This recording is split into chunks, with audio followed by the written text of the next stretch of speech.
brought you some cookies and some cocoa if you would like. It's still nice and fresh, and I picked the cookies today. So I've got just a few little holiday triggers for you here to keep you nice and festive, and I hope you enjoy.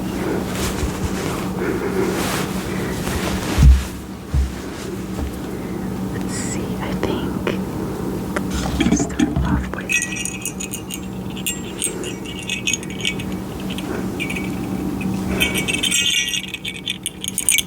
just a little bell.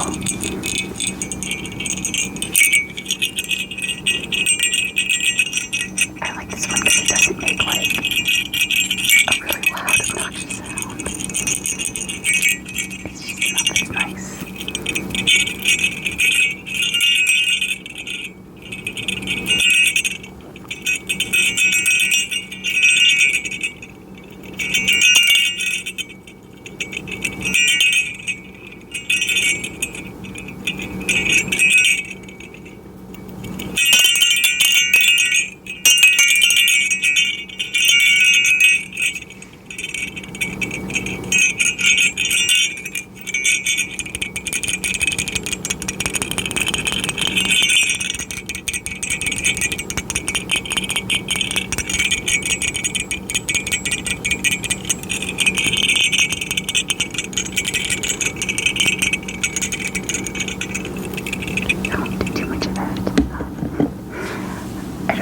I don't usually do too many holiday movies.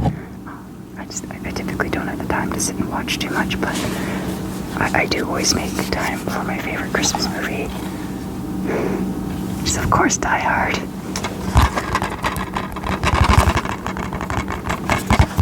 you don't think it's a Christmas movie, I'm sorry, you're entitled to your own opinion though.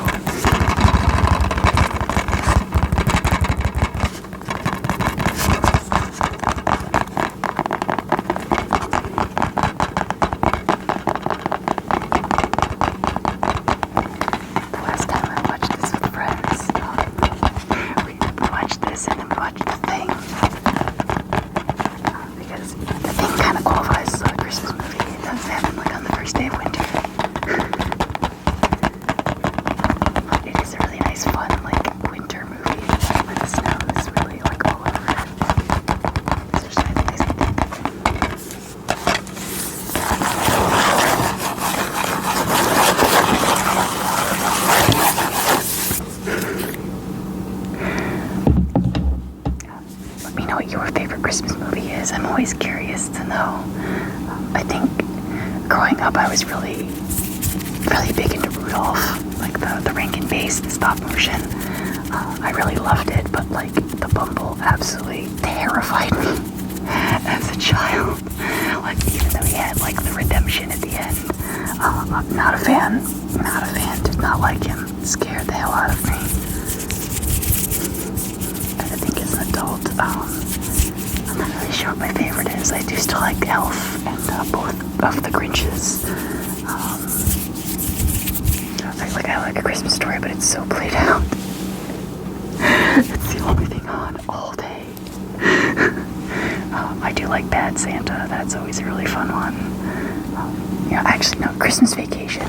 Christmas Vacation's my absolute favorite. The Griswolds are always top tier holiday entertainment. So I do have just a couple different presents to give some extra trigger sounds.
I did this for work actually like 2 years ago. I was like, they wanted to do like a holiday photo together, and I was like, oh, I don't have an ugly sweater though, and I'm not buying one just for that, so I slapped a little piece of felt on my deer sweater. Ta-da, it's Christmas. So, this actually, it's funny because like this little tree doesn't seem like a lot. Just like a little piece of wooden decor, you know. But it actually was made, oh, what's the date on this? Oh, 1997. I don't know how much he actually got, if he got to use the saw or not, but my best friend at the time, his parents and him, they made these, and it's one of the few things I did keep over the years.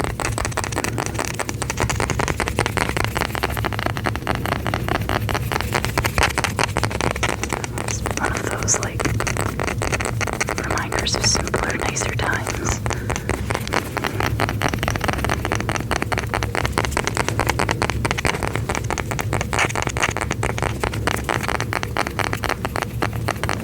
Also, this has been like my only Christmas tree for a few years too. Like, this is the first I've actually been able to put up like the whole tree and actually have my ornaments out. It's really nice. I haven't been able to see these in like, minimum 5 years, probably more.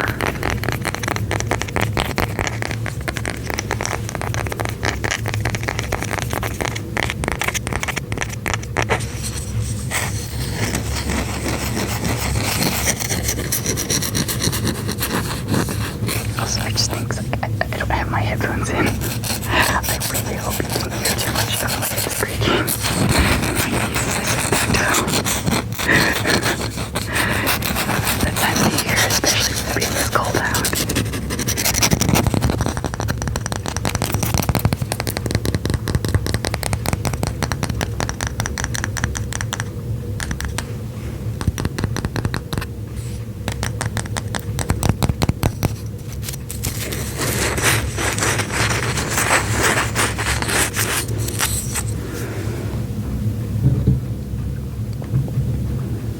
Also, like, I really do enjoy. I love the advent calendar that my mother got me. It's Hans Gruber falling off of Nakatomi Plaza. Not the tower.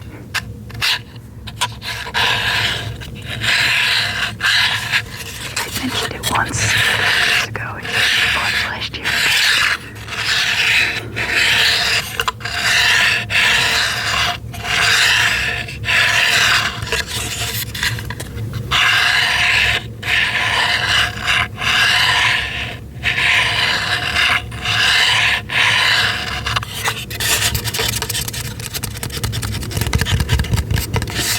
Come with like a little an ornament included, and I for the life of me find that.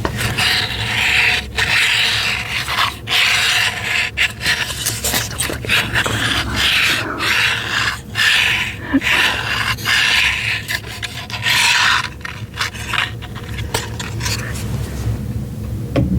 Speaking of Die Hard, I definitely want to end this video and read you guys a Christmas story to finish everything off. And it is, of course, my favorite.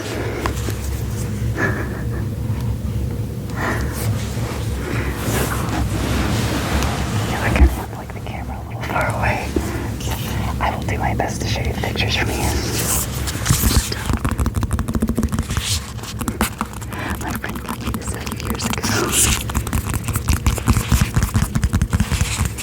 It's nice that I can actually like read it for the holidays this year.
pictures a lot better and read. The text is a lot smaller than I anticipated. So we have A Die Hard Christmas, the illustrated holiday classic.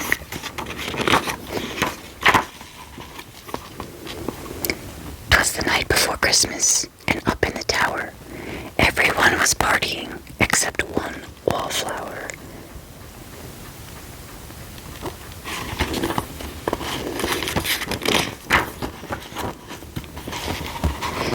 John McClane missed his wife. Things just weren't the same since Holly had moved west and changed her last name. He tried to win her back, but still she said no, while unbeknownst to them, there was trouble below." A truck had pulled up, and who should it disembark but 14 men whose intentions were dark.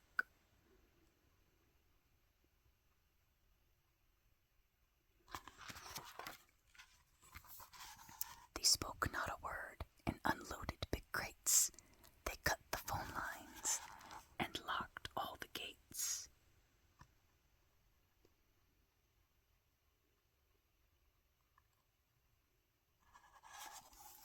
Carl swept the ground floor, shooting every guard dead, while visions of bearer bonds danced in his head.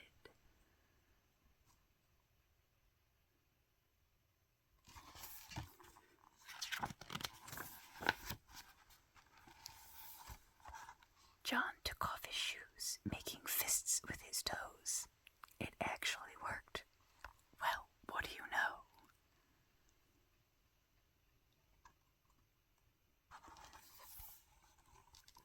When out in the lobby there arose such a clatter, he sprung to the door to see what was the matter.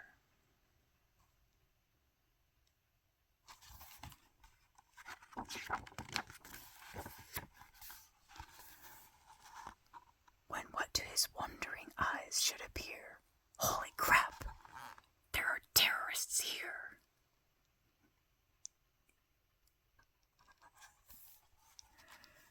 John hid under a table where no one could see and watched Hans question Mr. Takaki. "I'm going to count to 3.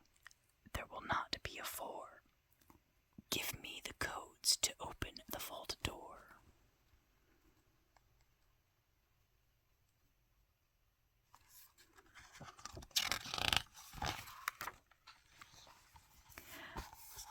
"I don't know the codes, so go ahead and shoot."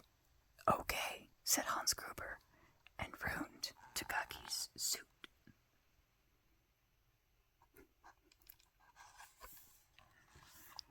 John tried to call the cops by pulling an alarm, but instead called the bad guys who tried to cause him harm.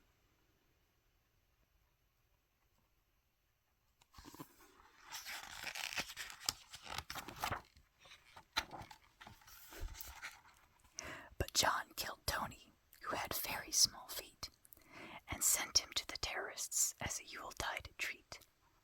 He put a Santa hat on the German and, eyes all aglow, wrote, "Now I have a machine gun. Ho, ho, ho." Carl was furious. Tony was his brother. He chased John across the roof, and they shot at each other. John was able to escape through the ventilation shafts. "Come out to the coasty side. We'll have a few laughs."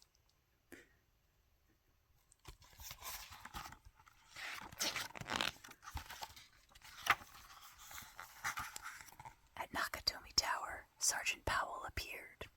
He checked the whole lobby and saw nothing weird. He was pulling away but didn't get far before Marco landed on the hood of his car.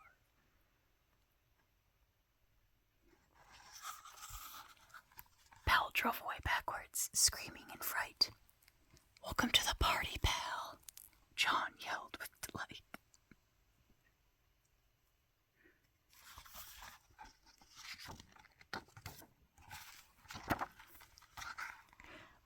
police arrived, the FBI, and a SWAT team, but Hans didn't mind. It was all part of his scheme.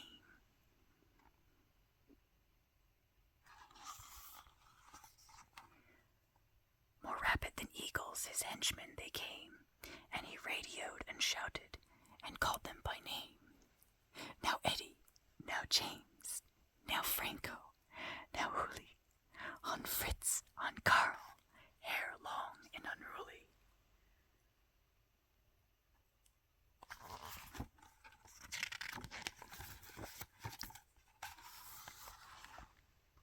They shot the SWAT tank with a surface-to-air missile and knocked it away like the down of a thistle.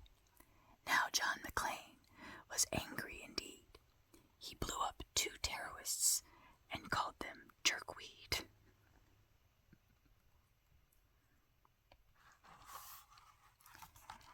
Ellis told Hans, "Puppy, I'm your white knight." Hans shot him dead, giving the hostages a fright. Hans went to check on the explosives fuse and saw that poor John wasn't wearing any shoes.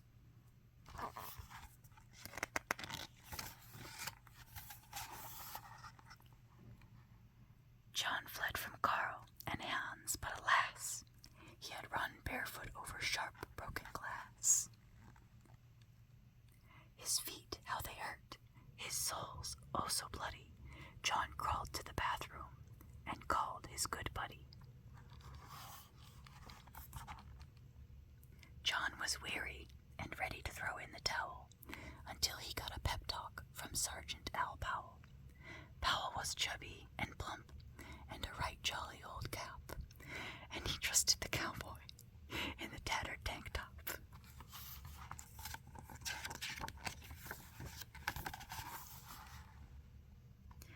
But a reporter was probing into McClane's life and revealed that Holly was actually John's wife. Hans quickly flipped over the gold picture frame. "It's a pleasure to meet you, Mrs. McClane." His clothes all tarnished with ashes and soot, John staggered to the roof, bloody and barefoot.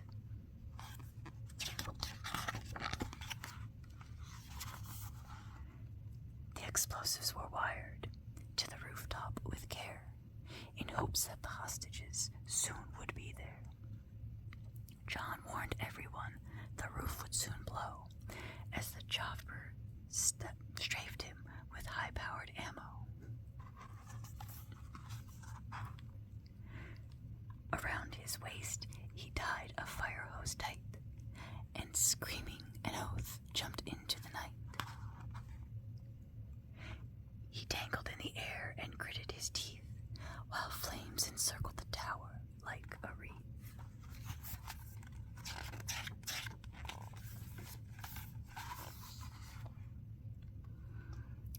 Fiercely fighting his way back inside, John yelled out, "Hans!" He was done trying to hide. He limped to the vault like an old man on crutches, only to find Holly in his filthy clutches.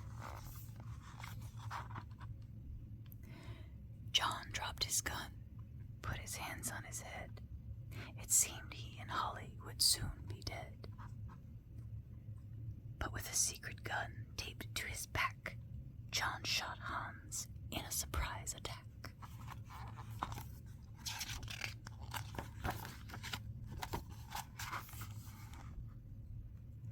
Hans fell out the window, still holding Holly's arm, and slowly, deliberately raised his firearm. The tenacious villain held on by his nails till John unhooked Holly's watch and said, "Happy trails." Bearer bonds fluttered like fresh fallen snow as Holly embraced her blood-spattered bow. So Merry Christmas to all. Be kind to one another. And most of all, yippee-ki-yay, motherfucker.